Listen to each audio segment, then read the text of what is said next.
I'd like to start by saying the views I'll share are mine and do not necessarily reflect the stances of the US Asia Institute, an amazing organization I've been a trustee of for many years.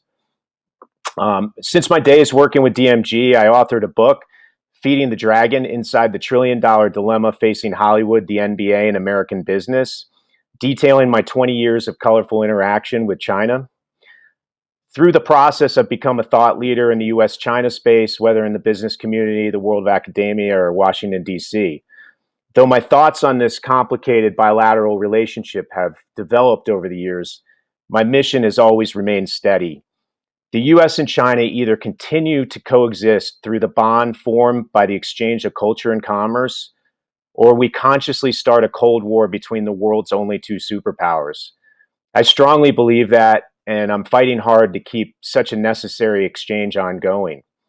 In the broadest sense, I see the bilateral relationship connected like a cell phone connects to a cell tower. In the perfect scenario, there are 5 bars of service connecting the two. Fenton's 5 forces, as I refer to in my book.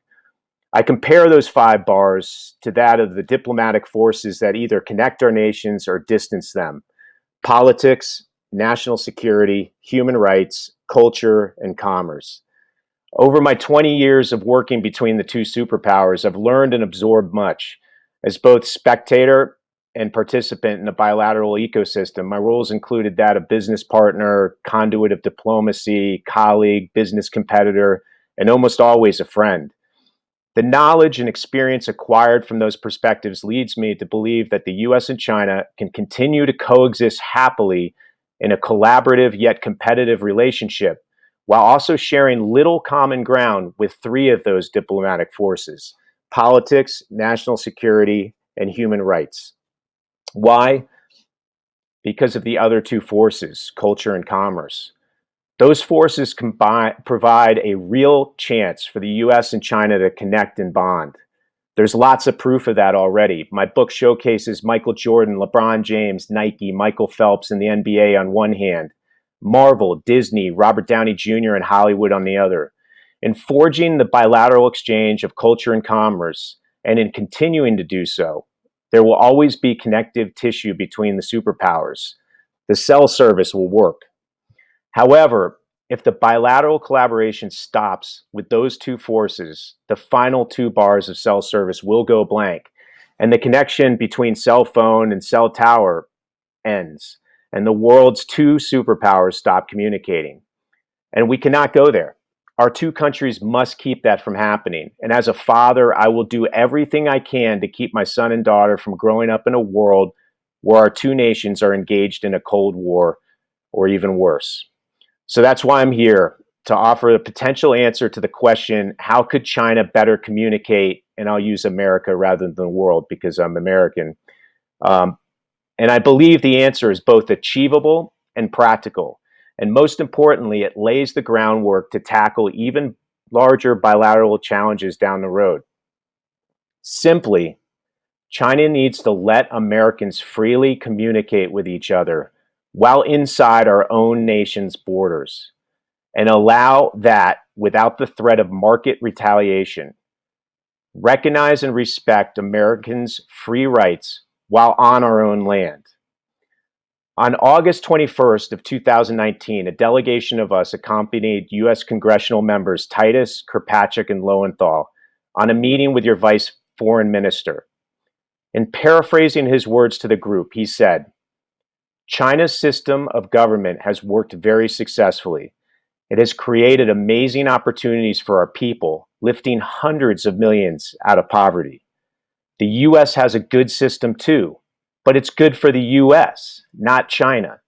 Each of us has a government that works well for what we need respectively. Let's respect our differences." To me, that's the perfect compromise. An area where the US and China can live to agree to disagree on 3 of the 5 diplomatic forces, yet still keep our countries in some semblance of a constructive bilateral relationship. But to accomplish such is a compromise. And that compromise is America's right to free speech when inside our own borders. It must be recognized. American citizens, companies, politicians, athletes, or celebrities must be free to voice opposition on items that are accepted in China in the same manner their Chinese counterparts can voice opposition to items accepted in the US. And China should honor that vital right as it's essential to all Americans. And in doing so, it's crucial China avoids any sort of market retaliation against those who voice their opinions. Acceptance of China's liberty to firewall such speech inside your own borders is fair reciprocity that Americans should agree with too. That's China's right, and that's just. It signifies respect for our differences as nations. The recent controversy engulfing Disney and its film Mulan provides a current and practical case study. Implementation of this solution will go as follows. Inside the United States, Disney issues an apology to Americans, adding a clear statement of disagreement on the disputed China policy. 2, the terse statement relieves mounting pressures on Disney, a company known for fostering creative expression and freedoms. 3, critics, inclusive of Congress, consumers, and other influential constituents, respond positively, backing off since his hypocrisy is no longer an issue. 4, journalists in both nations avoid amplifying a potentially embarrassing controversy. 5, any resulting face loss on the China side or on the US side is completely nullified. 6, the free speech comments made by Disney are respectfully firewalled inside China. 7, China doesn't retaliate against Disney's business in China, and bilateral goodwill builds. And of course, number 8, everyone wins. Utilizing this solution moving forward will surely help China better communicate with America. More importantly, it will create stronger bonds for the constructive initiatives too.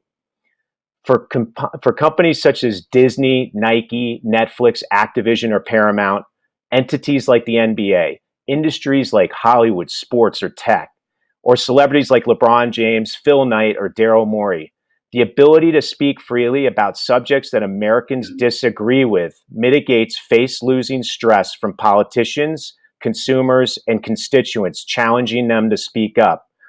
And for China, it prevents unwanted geopolitical controversies from igniting. It keeps bilateral engagement copacetic and constructive.